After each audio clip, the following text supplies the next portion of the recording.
los viernes del Laboratorio de Reología y Fenómenos de Transporte, de aquí de la Facultad de Estudios Superiores Zaragoza, del Campus 2 de la carrera de Ingeniería Química. Bienvenidos a todos a estos seminarios que presentamos cada viernes y que hoy le toca el turno a Luis Fernando Yáñez Suárez, que nos va a presentar su tema de su tesis de licenciatura, Efectos no newtonianos en la teoría de Higgs. Su director de tesis es el doctor Edson Emilio Herrera Valencia, y sus asesores pues es un servidor y el maestro Ricardo Mendoza Vizcaya. Voy a pedirle a su director de tesis que presente a Fernando, por favor, doctor Edson. Sí, buenas tardes. Tengo el gusto de, primero que nada, bienvenidos a todos. Es un placer tenerlos aquí en el seminario de fenómenos de transporte y reología de fluidos complejos. Estos seminarios, como ustedes bien saben, fueron implantados o sugeridos y vaya que han servido por el doctor Fausto Calderas García. Esto fue una idea muy buena de traer este medio de difusión de la reología en México. Entonces, todos los estudiantes que están en el grupo tienen la obligación y también la oportunidad de presentar y de exponerse en estos seminarios. Entonces, tengo el gusto de presentar uno de mis mejores estudiantes que ha trabajado ahorita muy fuerte con Ricardo y con Fausto. Él es Yáñez Suárez Luis Fernando. Él está estudiando la carrera de Ingeniería Química, está ya casi por terminar. También estaba, hasta lo que sé, estaba estudiando la carrera de Matemáticas en la UAM Iztapalapa. Entonces, es una persona que está muy metida en la cuestión de modelado. Y bueno, hoy nos presenta su tema de servicio social y tesis, que se titula Efectos no newtonianos en la teoría de Higgs. El director de tesis, pues, es un servidor, y los coasesores de la misma es el doctor Fausto Calderas García y el doctorante maestro en ingeniería Ricardo Mendoza Vizcaya, que son parte del grupo. Entonces, sin más preámbulo, te felicitamos, Luis, por exponerte, y es todo tuyo este escenario para que puedas darnos esta, que seguro va a ser una excelente plática. ¿Qué tal? Muy buena tarde a todos. Espero que se encuentren muy bien. Gracias por la presentación, profesor. Me compromete a mucho con todo lo que me dice. Y pues vamos a echarle ganas. Esto va a salir bien, va a ser un buen proyecto y vamos a darle con todo. Muy bien. Mi nombre es Fernando Yáñez. Vamos a presentar este siguiente tema que lleva por nombre Efectos no newtonianos en la teoría de Higgs. Bien, pasaré al siguiente. Mostramos un índice, donde mostraremos estos 11 puntos. Llevaremos una introducción breve, algunos antecedentes que están muy relacionados con la tesis que vamos a presentar, un marco teórico, las ecuaciones de gobierno que van a modelar nuestro sistema. Se repetí antecedentes en el quinto punto, perdonen eso. El desarrollo del problema, que en este caso vamos a tomar, también se presentará. Algunos resultados de este desarrollo, una aplicación que hasta ahorita he encontrado, las conclusiones, unos futuros trabajos que pueda llegarse a desarrollar, y pues nuestra bibliografía. Bien, en cuanto a nuestra introducción, nosotros podemos definir los fluidos. Fluidos son aquellos que se deforman continua irreversiblemente cuando se les aplica un esfuerzo. Estos fluidos se pueden clasificar en dos tipos, generalmente, que son newtonianos o no newtonianos. El fluido newtoniano nos dice que su viscosidad va a permanecer constante. Entonces, la relación de esfuerzos que van a tener directamente es lineal directamente con la rapidez de deformación que se tenga. Entonces, si estos son los fluidos newtonianos, nosotros decimos que aquellos que no respeten esta ley de viscosidad de Newton van a ser nombrados como fluidos no newtonianos, porque aparte de ello también pueden variar o verse modificada su viscosidad respecto a la temperatura, algunos efectos eléctricos u otras cosas más. Esta definición que se tiene aquí formalmente es tomada de Wirth, fenómenos de transporte. Bien, nosotros podemos encontrar fluidos newtonianos y no newtonianos naturales, por así decirlo, y por otros producidos por el hombre. En la parte izquierda podemos encontrar fluidos newtonianos, como lo son el agua, el aire, algunos aceites, gasolinas. Permítanme un segundo, por favor.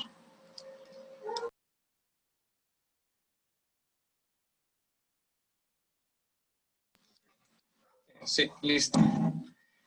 Algunos de ellos, como mencionaba, son newtonianos, los de la parte izquierda. De la parte derecha encontramos algunos como la lava, el chocolate, que estos son industrializados, e inclusive algunos más en nosotros mismos, como es la sangre. Esta sangre pues va a ser nuestro objeto de estudio, ya que se presentan diversas enfermedades en el cuerpo. La sangre puede contener diferentes patologías que generen algunas complicaciones en nosotros. Algunas enfermedades pueden ser desde hipertensión hasta altos índices de colesterol, lo cual se le llama hipercolesterolemia. Bien, para entrar en este tema del cual nos aboca a nosotros, que es el estudio de la sangre, podemos primero definir o dar unas pequeñas definiciones. Entonces, nosotros vamos a limitar nuestro estudio hacia el sistema circulatorio. El sistema circulatorio se divide en dos partes. Es la circulación periférica. Esta se encarga de enviar la sangre hacia diversos órganos de nuestro cuerpo. Y la circulación pulmonar, donde esta tiene como función oxigenar la sangre para que en un paso después se envíe hacia nuestros órganos. Este sistema circulatorio pues consta de venas, de vénulas, arteriolas, capilares, arterias, no sé si ya lo mencioné, entre otros componentes más. Ahora, esta sangre pues ha sido estudio de diversos científicos y muchas personas que colaboran en un poco más a complementar información. La sangre humana está constituida principalmente en un 45% de eritrocitos, lo que son los glóbulos rojos, leucocitos, glóbulos blancos y plaquetas. El 55% restante está conformado por plasma sanguíneo.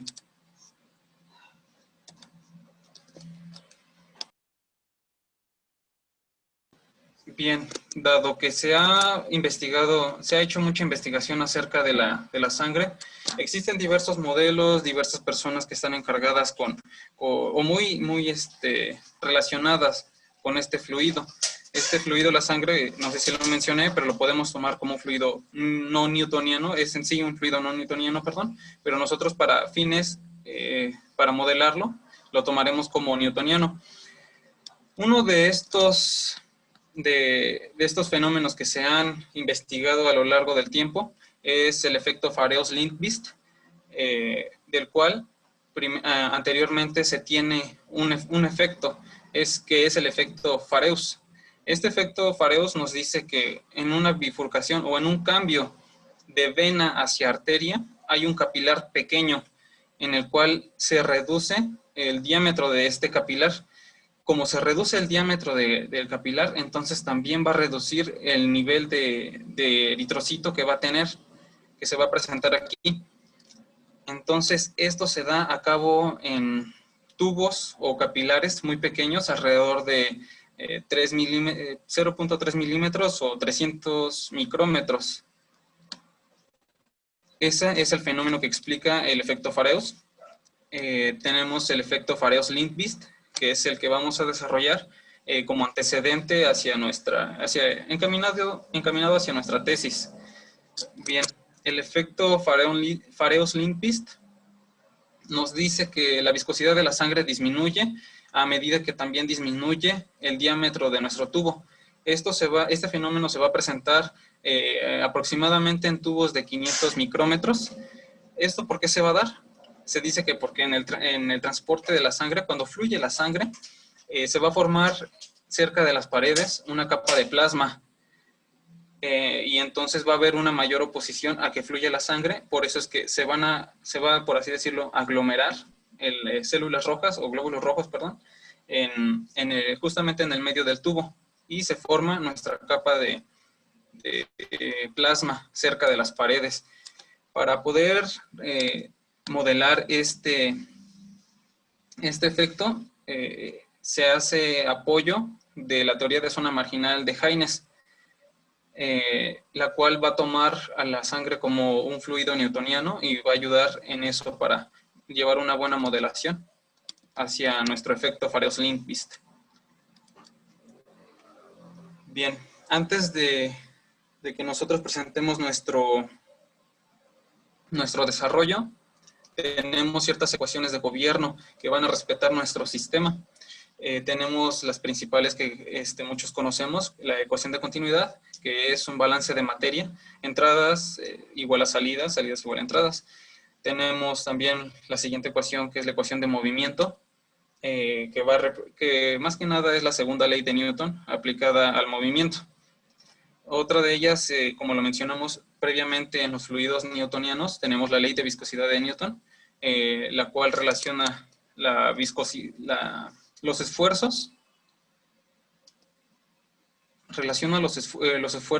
con la rapidez de formación. Nos dice que estos se respetan, son lineales. Ahora, otro de estos modelos en los cuales la viscosidad no se mantiene constante, tenemos en este momento la ley de potencia o el modelo de Oswald-de-Weil, en la cual nos ayuda a describir otro tipo de fluidos, cuáles son los fluidos no newtonianos, presentados principalmente de esta manera como una función viscosidad, como es esta, que tiene por igualdad el segundo miembro m, gamma punto, y una n como potencia, donde nu, esta variable, es la función viscosidad. M va a ser el índice de consistencia del flujo. Perdonen, no lo encontré como tal. N va a ser el índice de comportamiento de flujo que va a tener la propiedad, va a ser directamente una propiedad de nuestro fluido. Ahora, como vemos, tenemos un modelo de potencia, ¿no? Si lo linealizamos en una tabla log-log, pues podemos observar cómo se comportaría nuestro fluido con respecto al índice de comportamiento de nuestro fluido. Si nuestro fluido tiene un número n mucho mayor que 1, se va a comportar de una manera engrosante. Le llamamos así porque la viscosidad va a aumentar con un esfuerzo. También le vamos a llamar un fluido adelgazante, en dado caso que nuestra n esté por debajo de la unidad. Esto quiere decir que la viscosidad va a disminuir conforme al esfuerzo que se le aplique. O tenemos la opción también donde n es igual a 1, lo cual hace 0 esta parte del exponencial. Y tenemos un comportamiento newtoniano. Decimos que regresamos de nuevo a la ley de viscosidad de Newton. La siguiente. Bien, este modelo nos va a ayudar a cómo comprender la parte desde que se le aplica un esfuerzo en esa región, cómo cambia la viscosidad de nuestro fluido. Porque si vemos en estas partes, ambos, tanto el que engrosa como el que adelgaza, en dado momento van a tener un comportamiento newtoniano. Entonces, lo que también nos va a ayudar es a comprender esta parte, esta zona, en la cual se comporta como un fluido no newtoniano. Bien, la siguiente. Algunos modelos también representativos de los que comúnmente conocemos o tenemos presentes es el modelo de Brandt-Eyring, modelo de Bingham, modelo de Reiner-Filipov, modelo de Ellis, entre otros más. Estos son algunos muy representativos que nosotros o la mayoría conocemos o estudiamos en un dado momento. En un gráfico donde están los esfuerzos y la velocidad de corte, vemos cómo se comportan cada uno. En la parte izquierda tenemos el modelo de Brandt, que está por encima del comportamiento newtoniano. El de Bingham está mucho más arriba, nos dice que se tiene a un cierto esfuerzo, se tiene que aplicar cierto esfuerzo para que después tenga un comportamiento algo parecido a un newtoniano, dado que es lineal. El modelo de Reiner-Filipov lo tenemos de esa manera en la siguiente gráfica. Tiene un comportamiento de la siguiente manera. Y el modelo de Ellis, con un alfa igual mayor, menor que 1, como el que tenemos nosotros. Bien, en cuanto a los antecedentes que vamos a presentar, nosotros empezamos y tomamos un artículo llamado Dynamics of Fluid Flow, Modeling of the Farrell-Link-Bees Effect. Este lo vamos a tomar como un previo para nuestro desarrollo, hacia dónde va a ir encaminada nuestra tesis. Para esto, el artículo nos dice que tenemos un tubo capilar en el cual fluye sangre y se forman dos capas, una central que se van a aglomerar aquí todos los glóbulos rojos y una exterior en la cual va a ir plasma. Por el momento, entonces vamos a tratarlo como un fluido newtoniano. Aquí tenemos nuestras siguientes condiciones, tanto del fluido como del proceso. En cuanto a condiciones del fluido, nosotros vamos a tener que este fluido va a moverse por un gradiente de presión constante. Este fluido es un fluido newtoniano, no cambia su viscosidad, es incompresible.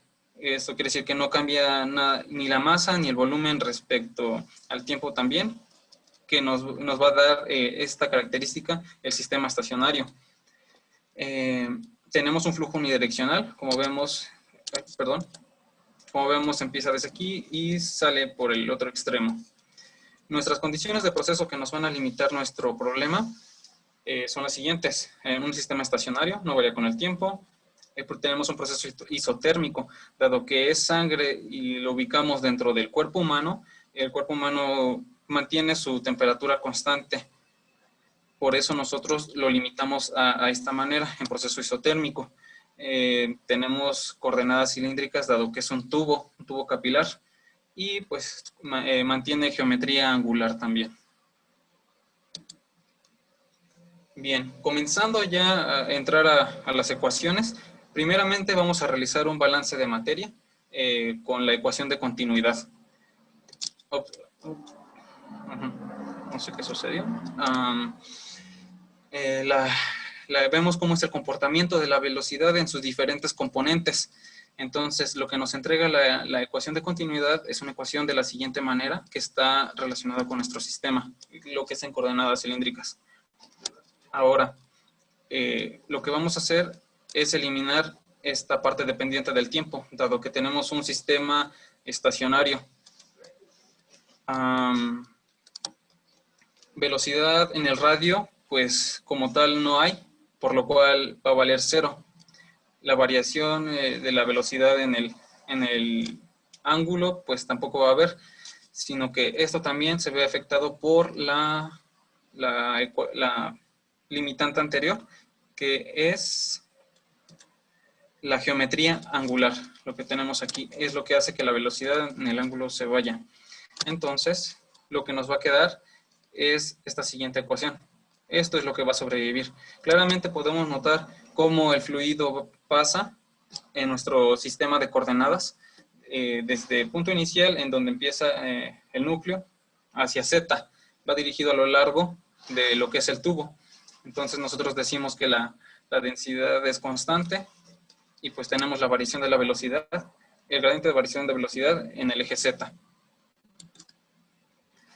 Ahora, analizando nuestra ecuación de movimiento, en la componente Z, porque es donde va a viajar nuestro fluido, se convierte de esta manera. Esta está relacionada directamente con los esfuerzos que se le aplican a nuestro sistema. Ahora, del lado izquierdo, pues nuevamente, como es un estado estacionario, se hace 0 esta parte. La velocidad en el radio pues no hay. Geometría angular de nuevo, entonces eliminamos la velocidad en el ángulo. Y pues esta simplemente se va porque nos lo dijo la ecuación de continuidad. Que la variación de la velocidad con respecto a Z pues es 0.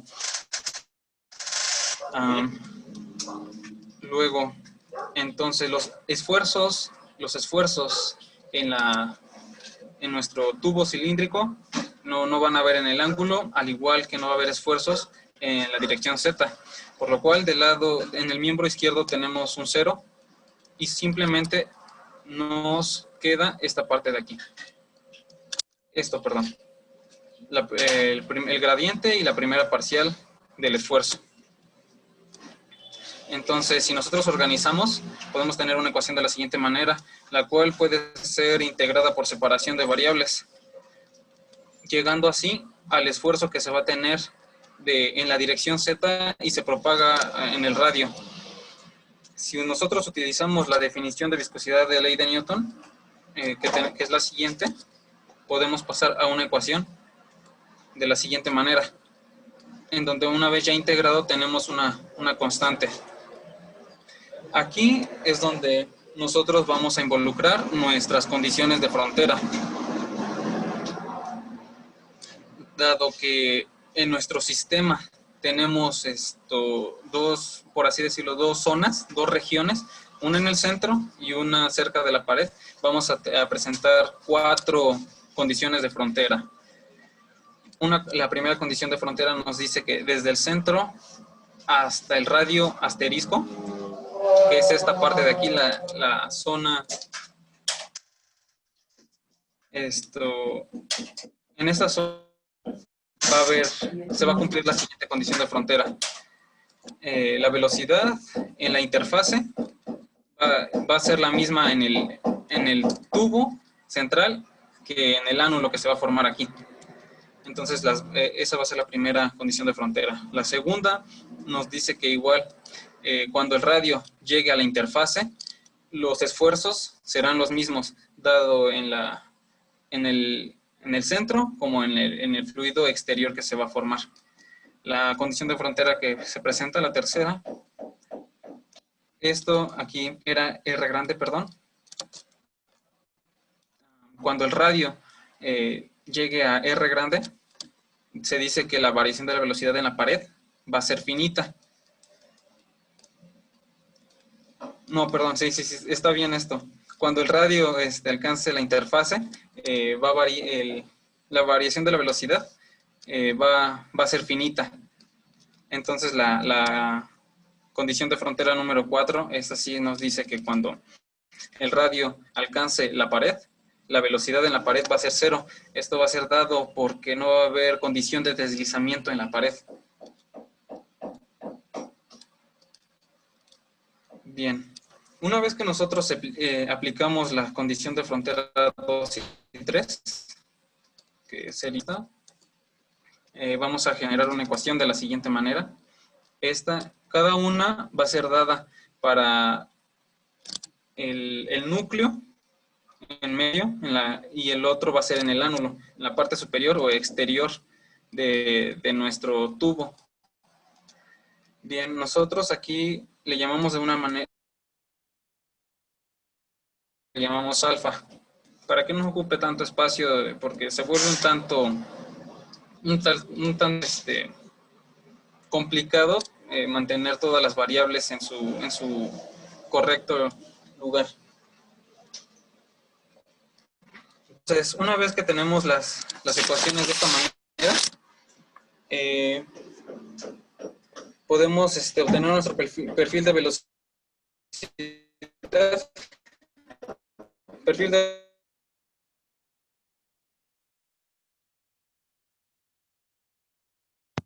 A ver, bueno, creo que se está cortando un poco. Ya no se te escucha, Fer. Fernando, ¿estás? Parece que Hola, se hola. fue tu audio. Sí. ¿Ya me escuchan mejor? Sí, ya. Ok. Bien, me quedé, perdón. ¿Sí? Pues sigue Muy con bien, esta diapositiva. No hay problema. Ok, bueno, solo diciendo esto, presentamos la velocidad en ambas partes de nuestro tubo, en el ánulo, que va a ser esta de aquí, y en nuestro núcleo. Ahora vamos a obtener los flujos volumétricos que se que se generan aquí. Vamos a aplicar la integral que va a ir desde R asterisco en la interfase hasta R grande, la cual nos arroja una ecuación de esta manera. Para el ánulo y para el núcleo o en el centro, que va a ser de esta manera el caudal. Ahora solamente falta pues obtener el flujo total, el caudal total que se presenta en todo el tubo, y solamente es la suma de ambos caudales. Y se presenta de esta manera. Bien, vamos a recordar de nuevo nuestro balance de materia. Salidas van a ser igual a entradas. ¿En dónde va a ser esto? Hay que recordarlo. Va a ser, nosotros nos encontramos ubicados en esta región, aquí, en este capilar. Pero el balance de materia va a ser tomado desde aquí, donde va a ser el final de la arteria, hasta donde entra en la vena. Permítanme un segundo, perdón.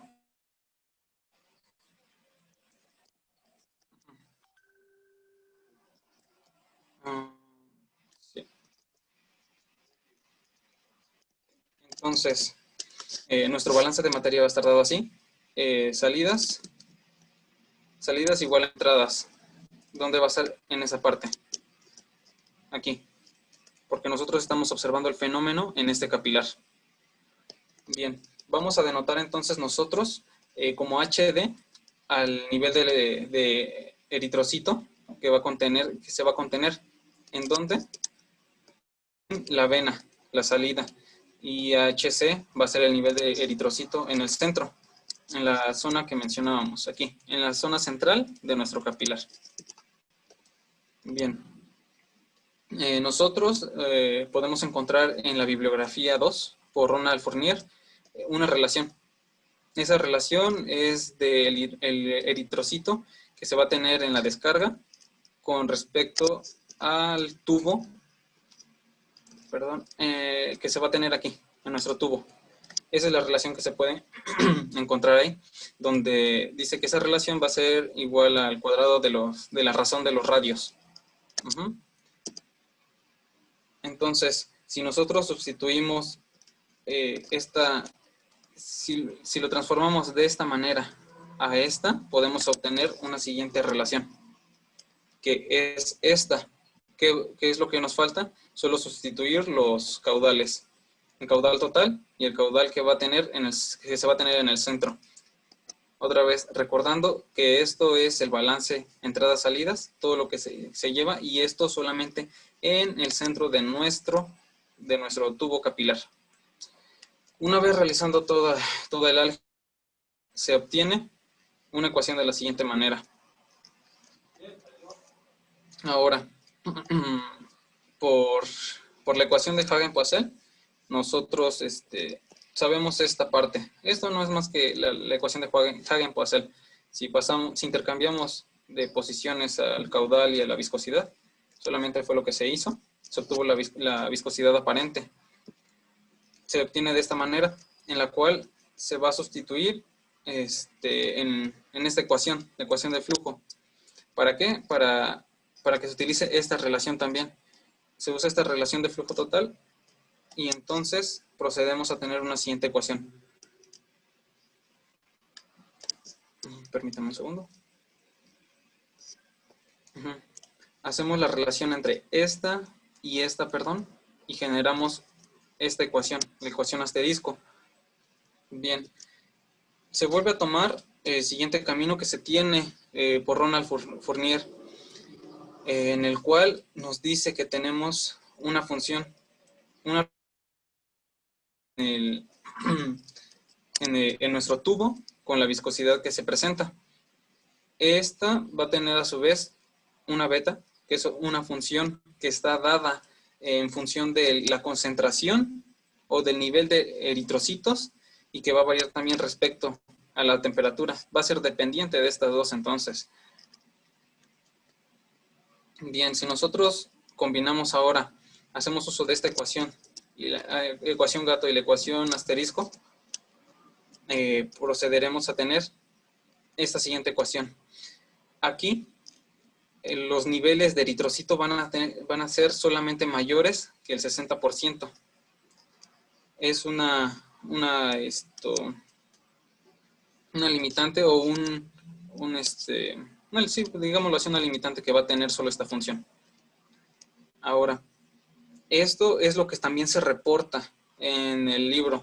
Entonces nosotros hemos llegado de esta manera, así para nuestro caso, a la misma ecuación que Ronald Fournier. Ahora vamos a tomar de nuevo estas dos relaciones que hemos considerado y las sustituimos en nuestra ecuación anterior que habíamos generado. Esta, que es propia de nosotros, de nuestro sistema, para obtener una ecuación muy similar. Va a ser esto.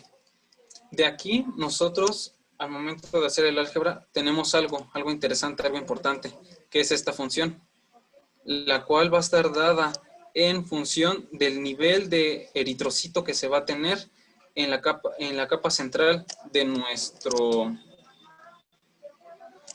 tubo pequeño. Vemos cómo se encuentra HC, el nivel de eritrocito en nuestro capilar, donde beta C también, recordemos que está en función del nivel de eritrocito. En este caso va a ser para el nivel de eritrocito en nuestro capilar, también que depende de la temperatura. Entonces, esta es la que nos va a dar mucha información, ya que una vez obteniendo la concentración del eritrocito en nuestro tubo, en el centro, podemos así obtener la viscosidad, esta relación de viscosidad. Inclusive podría decirse también la viscosidad que se tiene en todo el tubo. Bien, los resultados que van a ser presentados por estas ecuaciones son las siguientes. Se generan tres tablas, sí, me parece que son 4 tablas, de las cuales nosotros sabemos cuál es la concentración del eritrocito en la arteria. Esto va a ir a un 40%, perdón, y vemos cómo varía la concentración del eritrocito en nuestra capa central del capilar. Está tomada en 2 temperaturas. La superior representa los 20 grados centígrados y la inferior, pues más o menos a la que nuestro cuerpo se encuentra como promedio de temperatura. Tomada. Vemos cómo a medida de que aumenta el nivel de eritrocito en la arteria, disminuye en nuestro tubo central, en la parte central de nuestro tubo. Esa es una. La siguiente, de igual manera, tenemos la concentración de eritrocitos en la arteria y vemos cómo la viscosidad en el tubo, la viscosidad central con respecto a la viscosidad en la capa exterior, cómo se comporta. A 37 grados vemos igual un fenómeno similar. A medida que aumenta el nivel de eritrocitos, va bajando la viscosidad, disminuye a 37 grados centígrados. La siguiente, que sería 20 grados centígrados, tiene un comportamiento similar.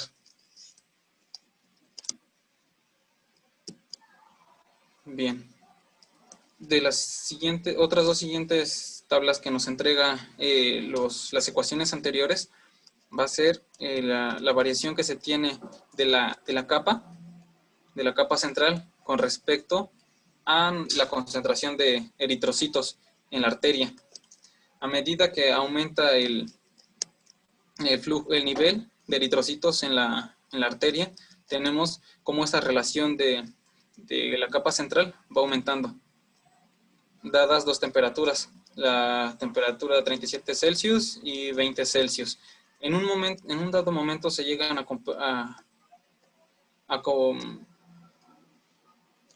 llegan a encontrarse un comportamiento similar a partir de comportamiento similar. Esto es lo que también es importante, la viscosidad aparente, esa relación de viscosidad aparente. cómo es que aumenta. Si lo ven de eritrocito en la arteria, aumenta esta viscosidad. Sí, aumenta esta viscosidad. Entonces, es con las ecuaciones que les mencionaba hace un momento, cómo nos entregan, digamos, una de las más importantes también, es el diámetro. ¿Cómo se ve afectado el diámetro? En tubos que mencionábamos pequeños, por debajo de 500 micrómetros. Vemos cómo tenemos aquí el diámetro de nuestro tubo y a medida que regresamos, retrocedemos hacia tubos más pequeños, como la viscosidad también decrece. Vemos una pendiente aquí, por así decirlo. Si lo vemos de manera real, es una pendiente positiva. Si lo vemos de esta manera, es una pendiente negativa. Si vamos en retroceso hacia los tubos con su diámetro. Aquí se presentan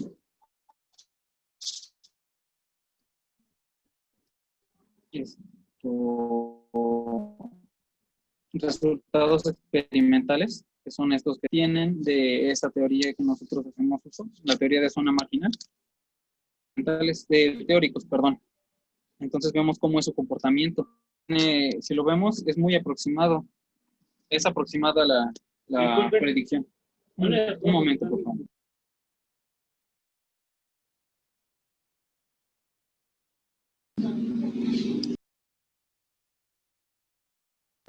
Sí.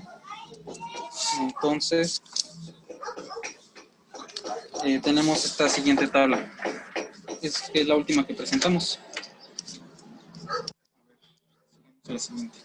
Bien, un siguiente avance que se tiene o algo que se está desarrollando a un dado futuro es ahora revisar el comportamiento de este fluido, pero como fluido no newtoniano. ¿En dónde? En la capa exterior, lo cual vamos a hacer uso del...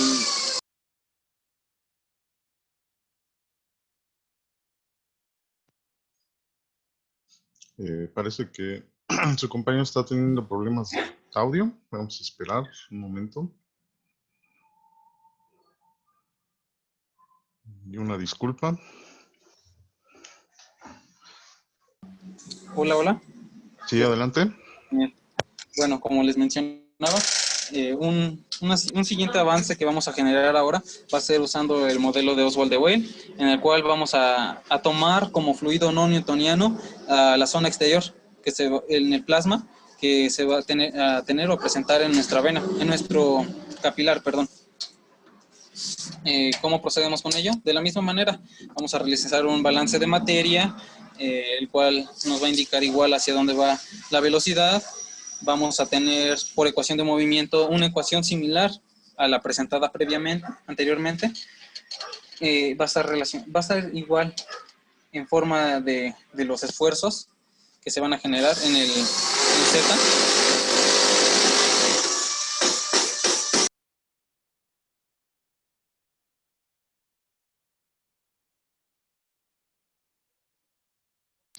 Disculpen el ruido. De igual manera, aquí sabemos cómo se va a comportar como un fluido no newtoniano. Vamos a tener que nuestra viscosidad ya no va a ser constante. Es por eso que decidimos ampliarlo o utilizar este modelo. Para esto se necesita hacer una relación entre el esfuerzo con la viscosidad que se va a presentar. Se le llama la ecuación constitutiva de fluido newtoniano generalizada.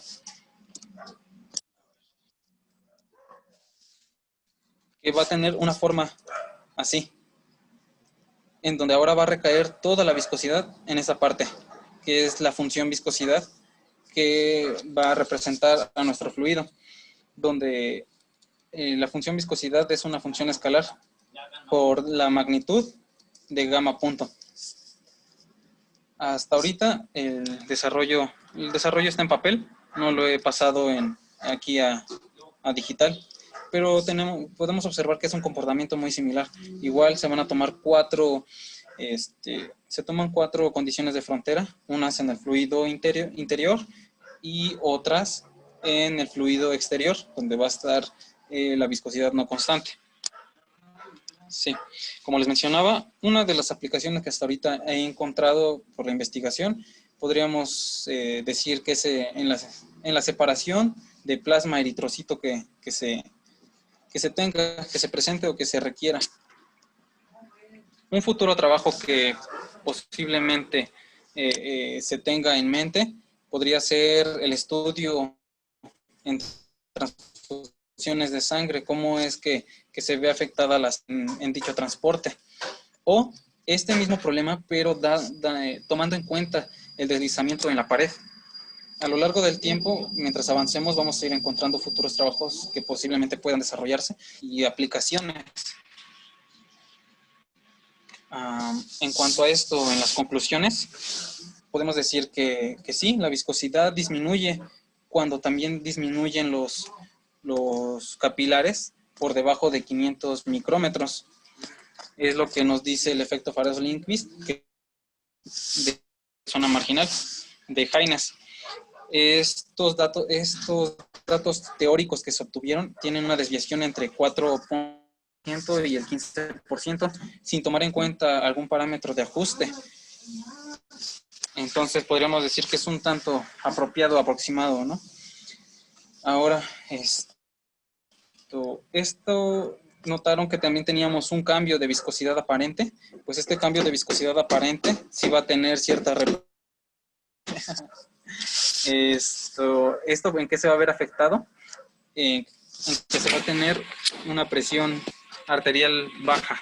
Se va a presentar una presión arterial baja, lo cual es lo que les comentaba, la viscosidad disminuye. Y también, ¿qué esperamos nosotros? Que el modelo que vayamos a desarrollar tenga una mejor aproximación a los datos experimentales que la teoría de zona marginal de Haynes. Y pues estas serían hasta el momento la bibliografía consultada. Por el momento es todo lo que hemos desarrollado. Gracias, Fernando, por tu presentación. Sí, espero que se haya escuchado muy bien. Tenía problemas con la conexión. Uh-huh. Sí, no te preocupes. En general sí logramos escucharte. Y pues vamos a pasar a la sección de preguntas, por favor. Si pueden, a ver el doctor Edson, y si pueden levantar la mano o con el chat que nos indiquen que quieren participar. Adelante. Sí, muy bien, Fernando. Primero, felicidades, ¿no? Es importante exponernos, Fernando. Una de las cosas que debemos de trabajar en las presentaciones es que el mensaje debe ser claro.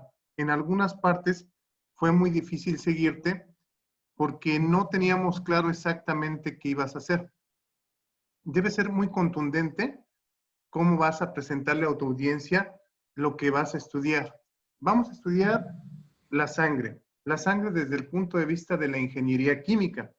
Aquí nosotros no podemos tomar los parámetros físico-químicos, biológicos, tenemos que utilizarlo con las herramientas que poseemos, que son flujos, gradientes de presión, etcétera. Sí. En algunas de las ecuaciones no debes de presentar, o sea, no se presentan tanto detalle porque no estás en una clase como tal. No es que sea malo, no debes de presentar tantos detalles. ¿Cuál es el objetivo de tu trabajo? Te pregunto. Realizar un modelo en el cual consideremos como newtoniano a la sangre. Ok, pero ese sería, ¿qué quieres? Tú te basaste en un estudio previo, en un artículo que te dimos, que fue el estudio de ¿qué?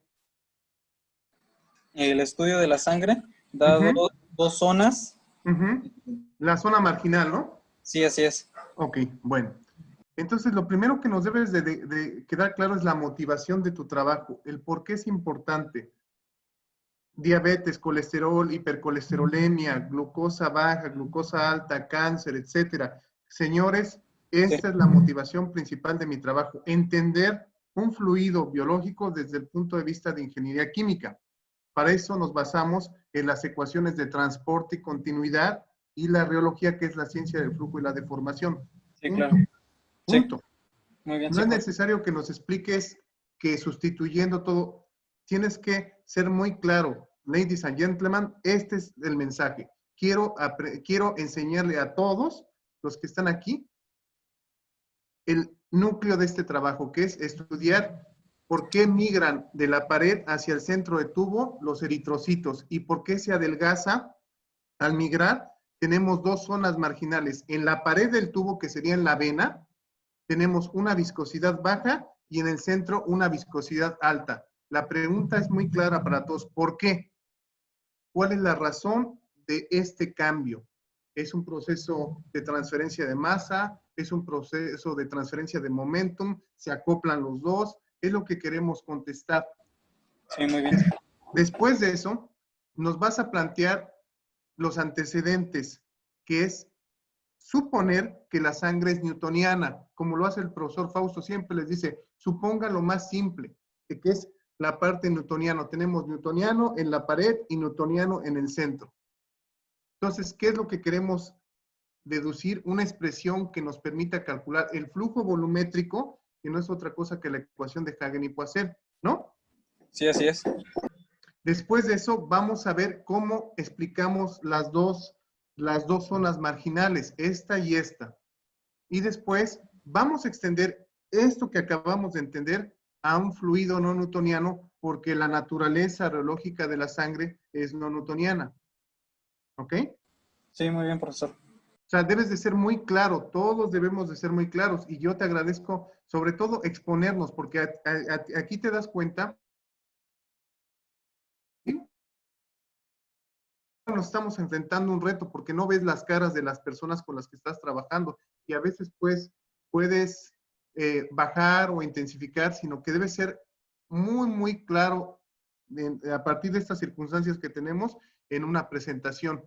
Esto es lo que quiero que se lleven de esta presentación, no más. Ser muy contundente cuando hablas. A veces nos equivocamos en definir los conceptos. Son las ecuaciones de transporte, la ecuación de continuidad, y muy claro cómo vas llevando a tu auditorio, ¿de acuerdo?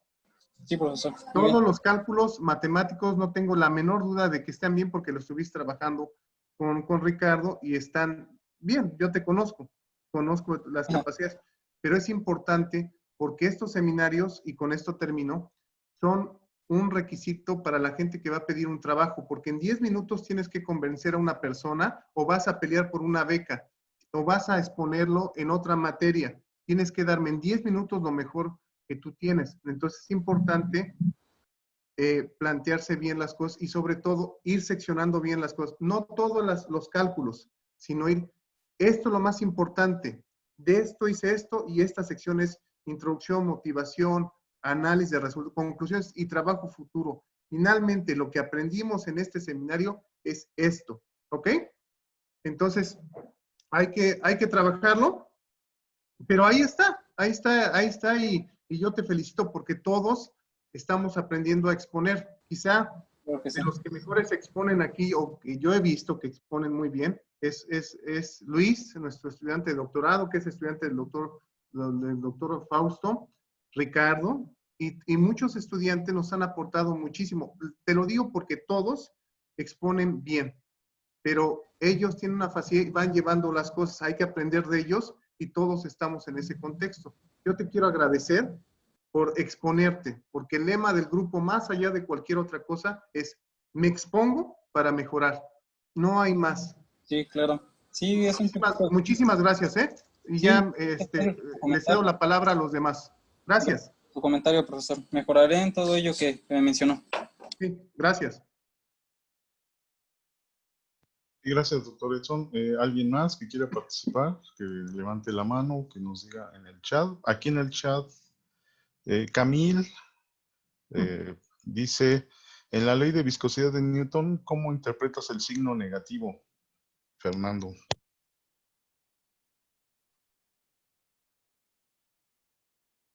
Sí. Vamos a ponerla. ¿Dónde está? Sí, aquí, ¿no? Bien. Esto...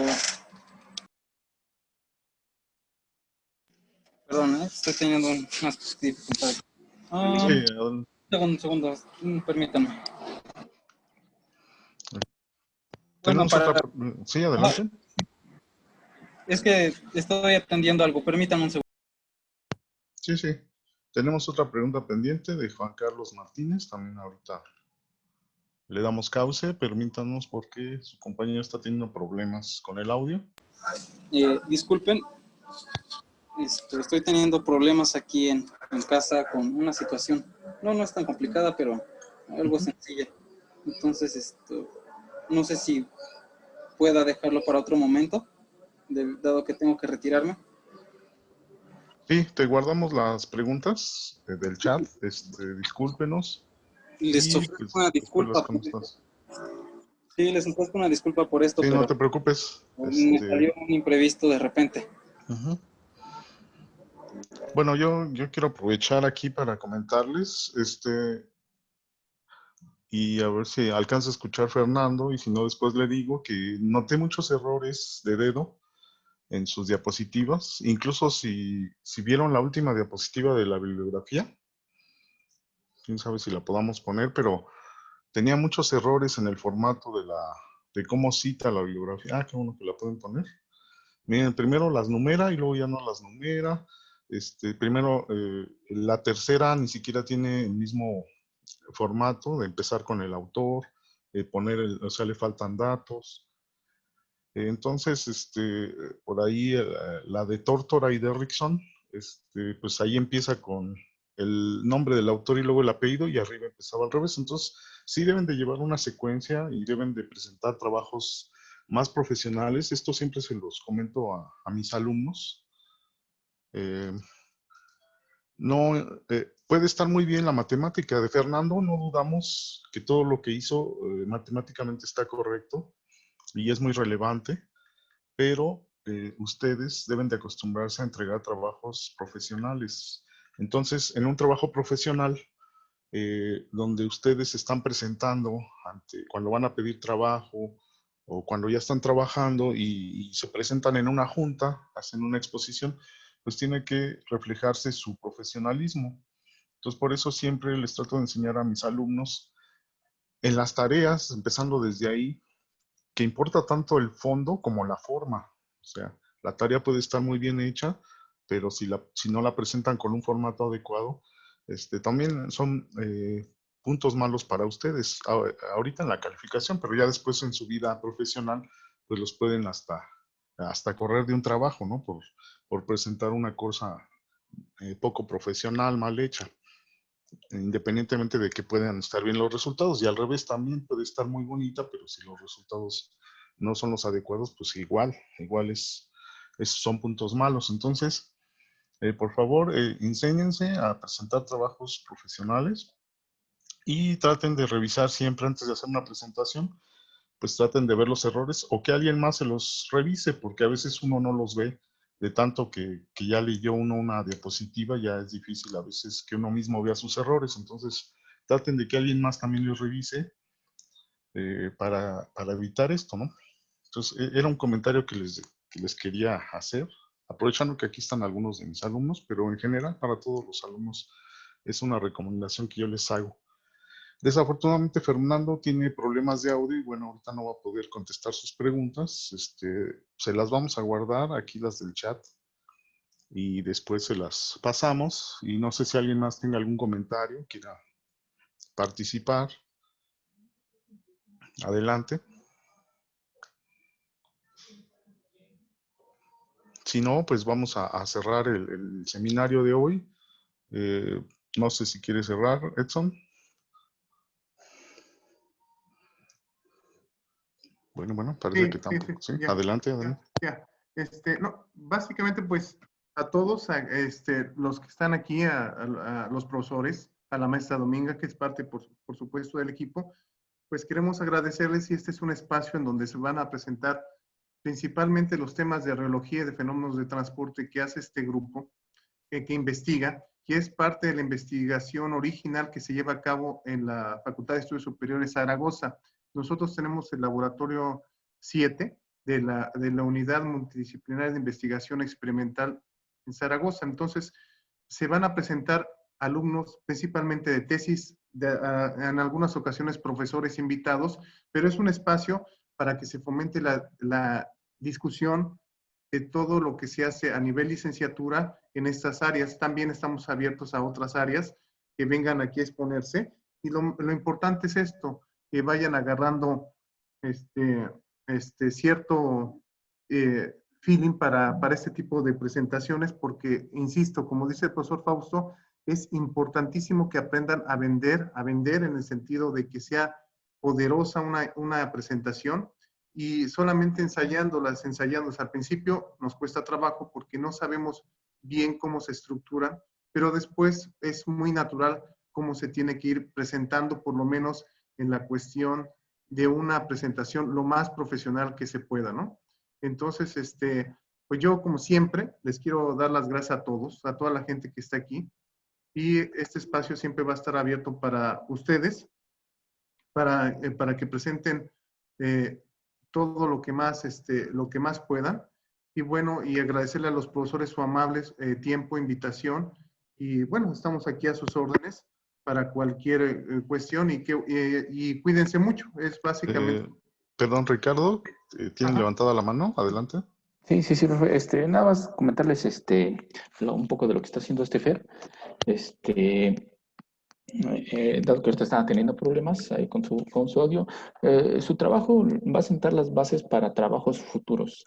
Entonces, lo que tratamos de hacer ahorita es sentar los conceptos, entenderlos bien, sobre todo lo que está manejando, y nos basamos en un artículo, como les mencionaba el doctor Emilio, para tratar de reproducirlo y posteriormente extenderlo a otras situaciones, dado que una de las situaciones que las que vamos a estar trabajando es, aquí los dos fluidos los manejan como, es como un problema del BIR del flujo de dos fluidos inmiscibles, más o menos.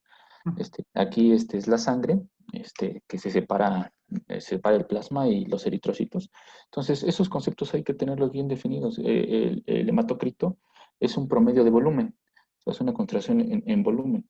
Entonces, separan el hematocrito del plasma, y así, con esta metodología, este artículo nos da una metodología para atacar ese problema a través de la teoría de Heinz, calculando el hematocrito en el fluido, en la coraza o en el núcleo.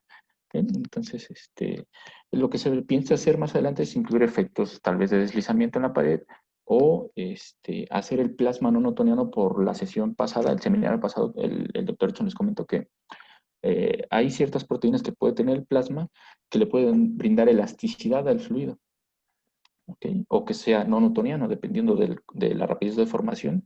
En este caso sería el gradiente de presión.